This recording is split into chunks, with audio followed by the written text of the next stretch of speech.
Hi. Hello. Right, so we are now here with a man who I've interviewed now. This is 9 years, and I'm finding different ways to introduce you every time. So I kind of run out, except for this is a man that my mum once described as better than those other people you listen to. It's Frank Turner. The highest praise that could possibly be said. It's funny you should mention mums. I mentioned my mum on stage last night in an improvised bit of spiel. There was a bit of a ruck in the crowd at one point last night, and I said we had to stop a song because there were two people rucking, which is not a thing I enjoy. Yeah. And I was reasonably sure, like 90% sure, that which one of them was in the wrong, but I have called that wrong from the stage in the past. So you have to just be kind of like, everybody stop and step aside and let security get involved. But the way I put it, I was kind of like, please, I was like, I love my mum, but please stop making my mum right. Since I was a kid, my mum sees a mosh pit and goes, they're just fighting. And they're not fighting. And in fact, you know, as a kid, the mosh pit was this place of extreme catharsis. Physically, you get it all out. Yeah. But also, it's the old cliche, if somebody goes down, you stop and you pick them up again. Yeah. I know these two guys, somebody threw a punch at somebody else, and I was like, you're proving my mum right, and that's really irritating to me. Stop doing that. And I thought it was quite a good way of diffusing the situation. Yeah, Mum. Anyway, say hi to your mum from me. I will do. Hi, Mum. Is your mum coming tonight? No. My mum's coming tonight. Oh, she normally does come to the local one, though. She does, yes. And you want to give her a shout out? She's coming down. She's bringing her mates tonight. She's having a bit of a girls' night out to my gig. Showing off, this is my son. Yeah, they're all going to be like drinking Lambrini at the button. No, they're not. It's going to be good. But yes, it is comparatively local to my mum. Yes. This is kind of strange because normally we do an interview and then we see you that night, but I actually got to see the show Friday night at the Brighton show. And I spotted you in the audience. You did. And got momentarily very confused. But anyway, sorry, you were saying. But yeah, because normally it's like, oh yeah, looking forward to the show, it's going to be great. Really good set. And there's something I wanted to ask, because I noticed a couple of the songs, the older ones, you're playing slightly differently now. Sure. Faster and heavier. Mm. Is that a sign of things to come, or is that just because to give some new life to an old song? I think it's a sign of a number of things. It's like, I mean, I would say it's a sign of where we're at currently. I mean, you know, FTHC's kind of leaned in that direction, and there's definitely, you know, broadly speaking, in a very simplistic way, what I do ranges between folk and punk. There you go, whatever. And the needle flicks around. And in 2019, we did the Seated tour, you know, and that was one thing. And now we're at the other end of the spectrum, and it's more of a punk thing. It's also related to Callum, my phenomenal new drummer who can play and do anything. In sound checks, we've got into the habit of like, God bless him, he sort of like errs on the side of, well, is that a joke? No, it might not be a joke, so I'll just do it anyway. And you just kind of go, all right, you know, right hand in 7, left hand in 4, swung triplets, go. And he kind of goes, okay, and gives it a go. And it's like, I don't even know what the thing I just said means. I don't even know if it's physically possible. But the thing is that then it turns out it fucking is. Because excuse my language, because he immediately starts doing it. Because he's very, very good. And stuff, you know, and with a lot of older songs, it's fun to kind of revisit them and refresh them a bit. There is something artificial about the business of recording a song, because a song is a vibrant entity in my view. And you know, like I listen back, not often, but if I listen back to the recorded version of Photosynthesis, it's like, that's how that song went. That's how it's meant to be. Well, that's how it went in 2008. Yeah, it's quite a long time ago now. That's fine. That was yesterday. Yeah, well, yeah.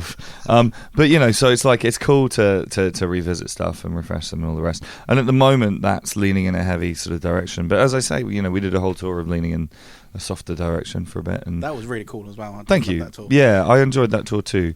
But it was kind of funny because that felt like almost like a step back before a leap forward in terms of like punching the universe in the face musically. And I would say the next record, which we are working on at the moment. I was going to ask a bunch of questions that I'm pretty sure you can answer no to all of them. Okay. Because 10th album. Yes. 10. Yes. That's a lot. Not no. Yes. Yes. Right. So recording date set yet? Yes. Ooh. But I'm guessing you can't say any, give actually any information on it. I can tell you I'm recording it at my house, in my own studio. Nice. I built my own studio during lockdown and moved house. And we're going to record it there. We're going to get it mixed somewhere else, but we're going to record it at home. Have you decided on a producer yet? Yes, me. Okay, so you're self-producing? Okay. Yeah, I'm not going to mix it, but I'm going to produce it.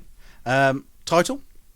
I know the title, but I'm not going to tell you. Yeah, that's fine. No, I'm pretty sure none of these you could give too much Okay, information. we're doing better than you expected, Yeah. right? So, have you written any songs yet? 20. And I'm planning on writing a few more. But, like, it's the shape of the album is there in my mind. And it's not, quite often I tend to take radical stylistic left-hand turns, particularly after records that do well. It's like, that went good, do something totally different. And, like, this time around, for the first time in a while, I really enjoyed FTHC. I thought it was a good record, and I want to do more. So can we hear a bit more of that coming through? Then? Yeah, I think so. I mean, I'm not necessarily saying subject matter-wise, but sort of musically, aesthetically. Is this album going to be as honest then, or not as honest? Because the last album was brutally honest. Yeah, I think so. I mean, I don't want to. I'm not going to. There's not going to be more songs about my dad. I feel like I covered that topic. Yeah. Well, you'll see.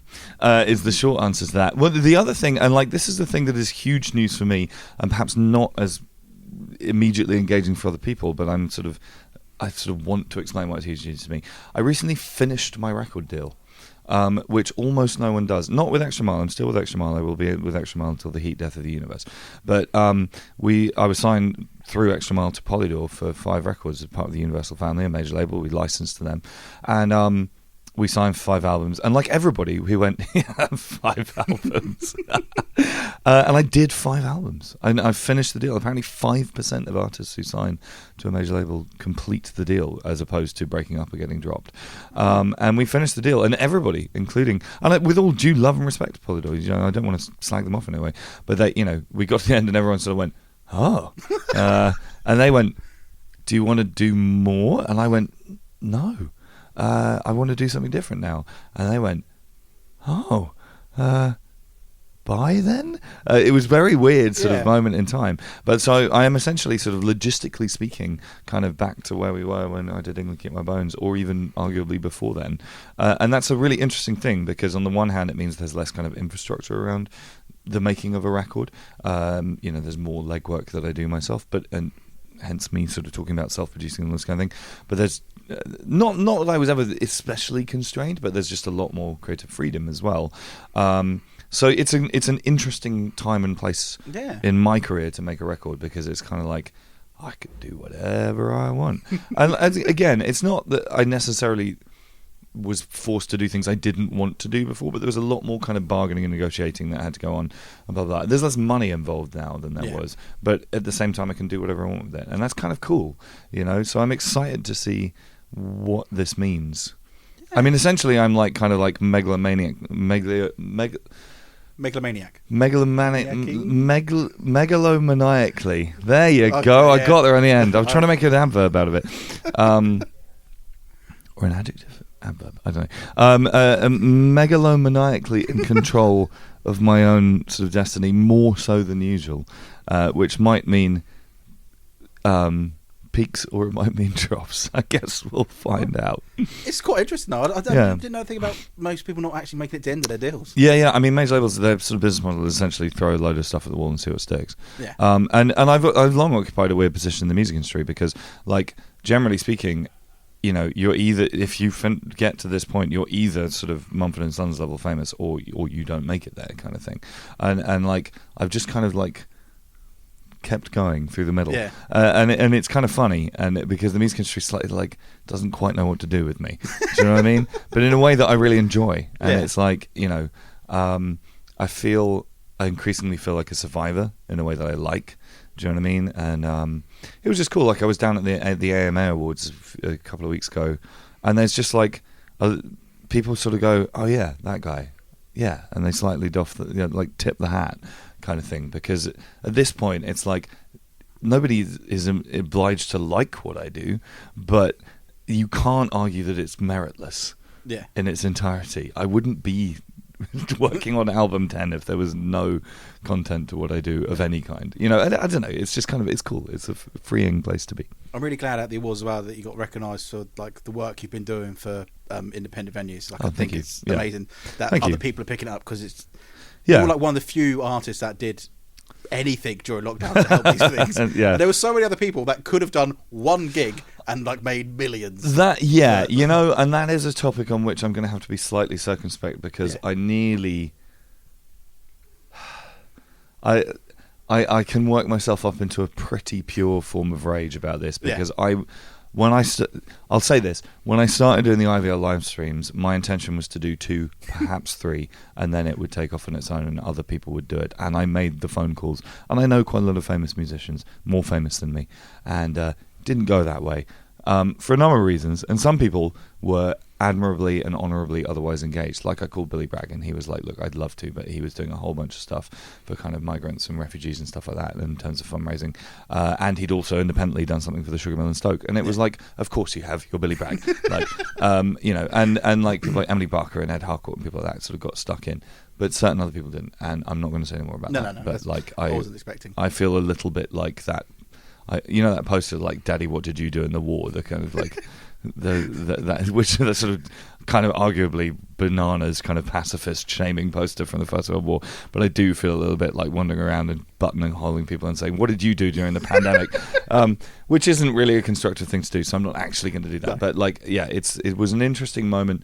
I feel like there's at the very least 2 layers to the music industry, and one of the upshots of the last few years is that it has, in a way that I quite like, reaffirmed my faith in the fact that I belong to the independent world, which is why at this point in my career, having finished that deal, because I've sort of dabbled in both, arguably, and it's like, oh no, that's home, and that definitely isn't, kind of thing. Yeah. So I feel pretty good about that.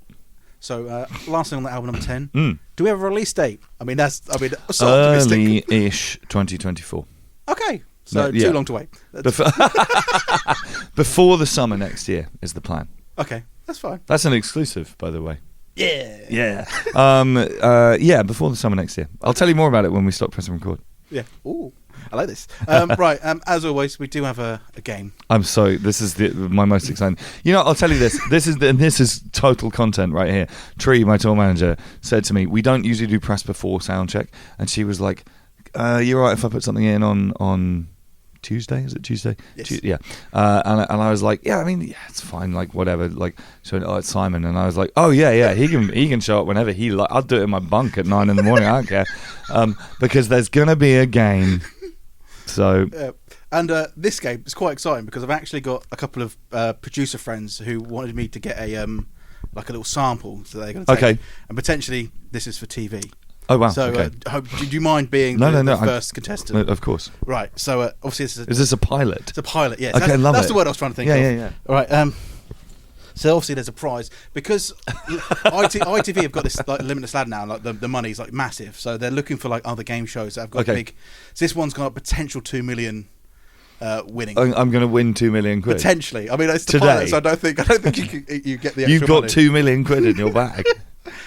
But potential 2 million. Just remember the word potential. Okay.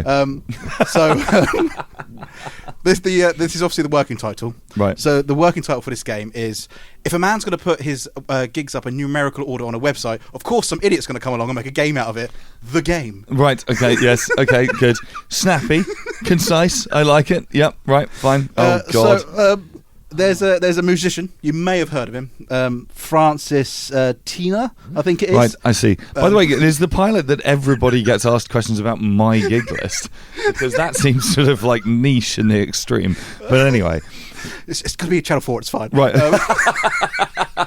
Right. Okay. So I do have 8 of your shows. Oh and, God. I'll give you the number. I've picked what ones I think may be quite memorable, and then. Straight away, if you can guess it straight away, happy days. Or I can give you the date, which helps, or I can give you the country, so that we get more and more clues until we're completely out, and I have to try and say some of these. I'm not going to win 2 million quid right now, but anyway, fire away. I mean, you put these up on your web. Yeah, no, I had to go through them all. There's a lot to go through, and I was trying to pick the ones going. Yeah, sure. Okay. Right, so show 99.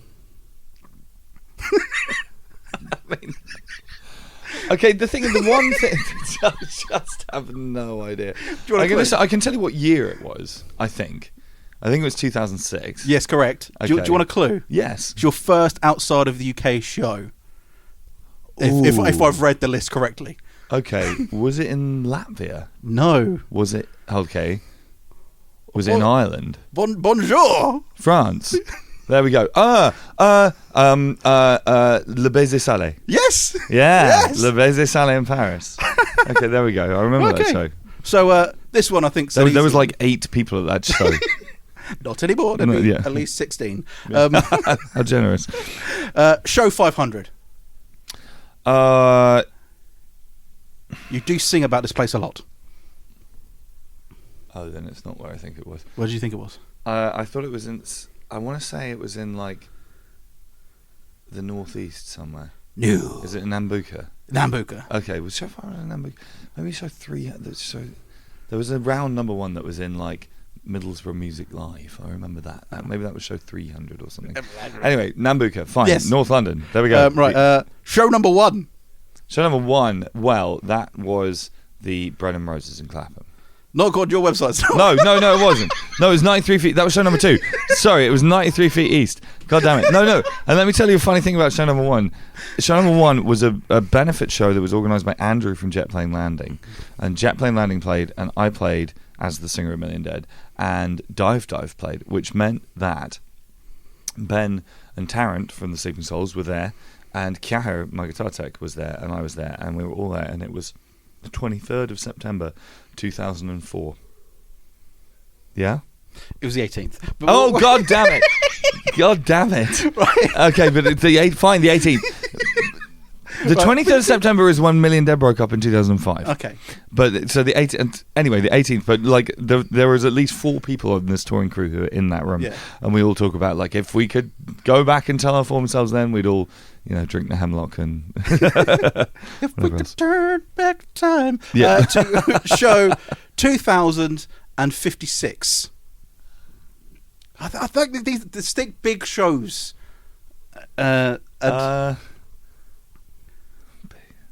Think 2056. Think this sort of shape. Roundhouse. Yeah? Was that right? Yes. It was it Lost Evenings? Yes, it was the very first Lost Evenings. Oh, okay. Really? That's interesting to me. So that was 2056. Okay. Right, cool. Right. Which was May Yes. 2017. Yes. Do you want to have The a 11th? punt at the date? Oh, 1 off, 12th. 12th. Okay, there we go. That wasn't bad. That was close. Bad. That was good. Right. Show 247. I have no idea. I mean, was it in 2007? Yes, it was. Right. Was there anything else of note about this show? Yes, it is the first time you played the US of A. Again, Ooh. if I've read the list correctly. Okay, so I reckon it was San Antonio. Yes! And it was, I can't remember the name of the venue, but I do remember the name of the promoter. It was a guy called Angel, and he stiffed us for money. He it was my first time playing in America. It was me, Jonah Matranga, and Josh English, and he stiffed us out of like $200, which was like half the fee that we were owed for the 3 of us. And he was clearly not him. Like, I felt bad for him. It clearly wasn't him, but he wouldn't pay us a thing. But there was this dude driving us around whose name now I've long lost in the mist of time, but he was like a friend of Jonah's.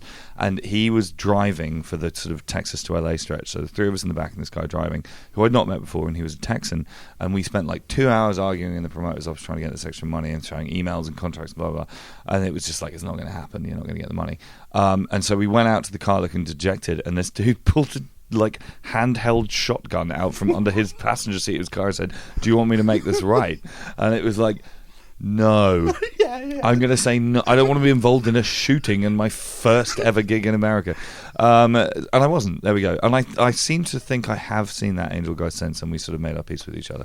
But yeah, San Antonio. What was the name of the venue? The Sanctuary. The Sanctuary. That was it. Yeah. It was a warm-up show for South by Southwest. Right, we've got 2007. three more to go. Okay, I'm enjoying this, actually, more than I thought I was going to. Right, show 1,529. I can tell you what show 1000 was, which is Car Park in Shoreditch. I can tell you where show 1500 was, which is a radio session somewhere in the States that we showed up, and they were like, it's a live radio session but with an audience, and me and Matt were like, cool. And then 5 minutes before we played, they were like, oh, the kind of video thing's not working out, so it's not being videoed. And we were like, okay. And then they were like, oh yeah, and the sound thing's like not being recorded either. So we were like, it's not really a radio session there, really, is it? It's a gig. Like, what? We were in a coffee shop at midday, so I can't quite remember where that was. 1,529. 29. Somewhere in America? No. Okay. Somewhere in England. Portsmouth. The Portsmouth Guildhall. Yes. Yeah, there we go. Was it the first time that we met? Yeah, it was, and also the very first time you played here, because I couldn't find you playing the Guildhall before that show. No, I don't think we did. I think No, it was yeah. a headline show, and it was Yeah. the last day of the Tape Deck Heart Yes, tour, because it was the in day before 20 Valentine's Day. 2014. Yes, it was. And we played Pine Vinyl earlier in the day. Yes, you did. Yeah, and me and Matt had the worst hangovers ever. That was also I feel like I don't know where to tell the story. Tree, my tour manager, doesn't drink, but she did that night because she just tour managed her first arena tour and had an absolute nightmare doing it basically. And she locked herself in the bathroom and like drank a bottle of red wine and told us all to get stuffed, would be the polite word. And it was very, very funny. Right, so we got 2 to go. Show 2001. Oh God damn it! So we all know show 2000. This was There's at a CD. Nottingham Rock City, and that was in December So where did you go after that? 2016. Where did we start 2017? I don't know. Okay. I thought that might be an easy one. No. Well, I can remember show 1001 because I have a tattoo for that show, and I was planning on getting a show for show 2001, and I didn't because I seem to remember it being not the most remarkable show of my life. Oh, it was Mexico City. Oh, in which case I tell a lie. Oh yes. Oh, it was good. No. That was no. I remember that. Yeah, we started that trip because we had Q magazine with us, and I had to. We flew to Mexico for like a week, and it was me and my guitar tech Kiaher from Jet Plane Landing and Fighting with Wire, who is an eccentric man, and then we had these 2 journalists and photographer from Q magazine with us for like 5 days, and I had to like sit them down and be like, don't be weird around the journalist and the photographer, please don't be weird. And he was like, Journalists, right, fine. We're lovely people. yeah. Well, and then it was really funny because he was just kind of like going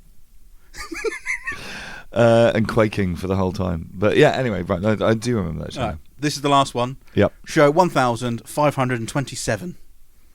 Didn't we just do that one? Or was No, that- that was 29, and then you have a tattoo of this one. 1527. 1,000. So it would have been on the Tape Deck Heart Yes. tour. So we did 29 earlier. Yes, we did 29, which was here. So 28 was Pine Vinyl. Yes. So 1,527 is what we're looking for. Yes. The O2. Yes. Yeah. Yes. Yeah. There we We go. got there. Yeah, we got there with Flogging Molly and Beans on Toast. Yeah. Well, I mean, you've not put the support acts down. Oh, right, okay. Sorry. No, it was. And that wasn't at that show. My enduring memory of that tour, though, was that Jay was driving around in this tiny little, like, not quite a 2CV, but a small car, like a Mini or something. And after the Manchester show, he left his car parked in this sort of arena car park and went to his hotel. And we were having some drinks after the show. I was drinking with Ginger Wildheart, funnily enough. And my crew, and it's an arena tour, so there's a lot of people on the crew, got hammered and decided to hide Jay's car by picking it up and carrying it around the corner, which they did. And they hid it behind the bins. Which was very, very funny. And then I also remember on that tour, and I can't remember which show, it might have been Cardiff, Flogging Molly's backdrop fell down and landed on their drummer during a song, and he kept playing under this like 40-foot by 40-foot sheet, essentially. That's dedication. Just kind of like his cymbals were dampened, I remember, because they had this sheet on him. Yeah. Okay. I mean, I think I did all right. You did all right, and there is a bonus question. Okay. Because for some reason you've put this at the bottom of the website, which is how many countries have you visited? 47? 8. 8. Ah, There we go. Bulgaria is the recent addition to the So list. remember, I did say it was a potential 2 2 million million quid, pounds. right? Okay. So this is your potential 2 million. Which what are you gonna do if I actually win 2 million quid on probably this? mug you, if I'm honest. If I win £2 million on this scratch card, we'll split it. Ah, deal. Yeah. I mean, you've got. Am I scratching this now? You can do if you want. You've got to beat £15 to beat Tom from Lottery Winners. Okay, right. Okay. Because so I decided that. game one. So you know what? I've barely ever done a scratch card in my life. How do I do this? So I just scratch all of these off. Yeah, just scratch it all off. 12 hours later. Ship and nothing. Nothing. So, Nothing. Do you want 50p? That's all I got. I don't want to say it, but Tom did better than you. I mean, Well, no, he did. I mean, I'm fully cognizant of this. That, as you will have already heard me say on stage, I've been talking about how the fact that the lottery winners are going to take over the world. Yeah. And I will joyously ride on their coattails.